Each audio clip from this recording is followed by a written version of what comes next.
Hi, this is Margaret Maloney, and welcome to the Death Dhamma Podcast. In a series I used to read, occasionally one character would say to the other, "May you live in interesting times." It was understood that this was a curse, where interesting times meant chaos and difficulty. Well, we do live in interesting times. I mean, don't we always? So this season, together we will explore equanimity and chaos, recognizing that many aspects of life are beyond our control. Let's find a sense of balance and peace amid external chaos. At one time or another, most of us have looked at an event and said, "Oh, I wish Mom was here for this." Or, "Mom would have loved to see you get married." Or even maybe something as simple as, "It's too bad Mom didn't see her roses bloom this year," period. Or it could also be something like, "I'm really glad Dad isn't here to see what has happened in his city." Or, "Ooh, Dad would be very upset at these turn of events," right? So it's normal for us to look back and think about what our deceased loved ones would have thought about a situation, whether we perceive that situation to be positive or negative. But there's something I want us all to consider.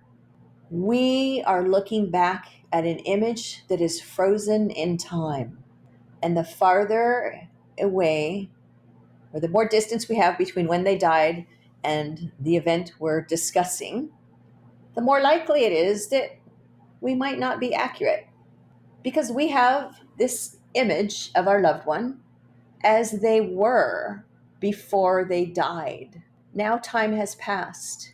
And again, we're looking at an image that's frozen in time. I'm looking at my father as he was in 2012 and my mother as she was in 2014. Well, now it's years later. And I'm not suggesting that they would have transformed into completely different people and that their values would have changed dramatically. But what I'm suggesting is I can't predict how those missing years, if we can call them that, how or in what way would those missing years have impacted them? Take a moment and stop and look at yourself and how much you have changed since the day of your loved one's death. And especially if it's been years. I mean, I could look at these events that have happened since 2012 and 2014. And so many things have changed in the world. My goodness, we've lived through a pandemic, and that's changed our cultural way of being. And yes, during the pandemic, absolutely, I'd have moments where I'd think like, "Oh my gosh, Mom would have hated this. She was extroverted. She would have hated being on lockdown. She loved to go places.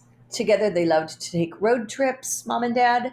And there's part of me that would think, well, I wonder if they would have followed lockdown or would have they rebelled and just said, "Who cares? We're going to go out anyway." And the truth is, I don't know, right? And I can't know because they had already been dead for several years. So when we weigh in on behalf of our deceased loved ones, when we say things like, "He would have loved this," or "She would have hated that," or "I'm so glad he didn't live to see this," what we're really expressing is our memory of a person at a certain time in life. And again, a frozen in time person, because we don't know if they were still alive, what experiences they would have had, and how those experiences would have changed them.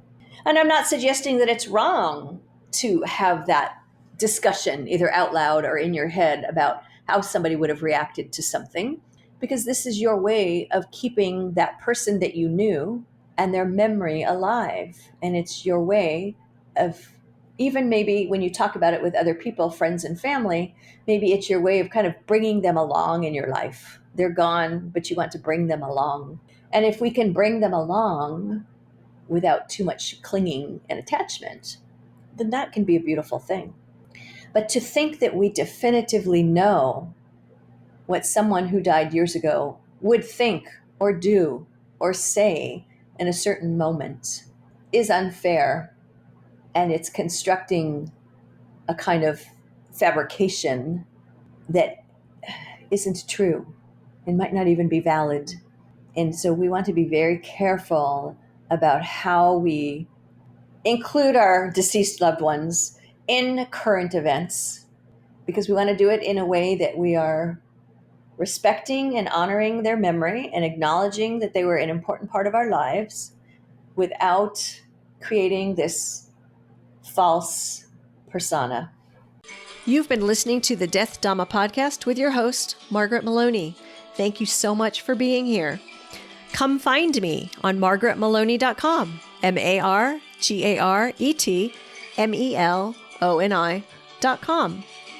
And until we meet again, may you be well, may you be happy, may you be at ease, and may you be free from suffering.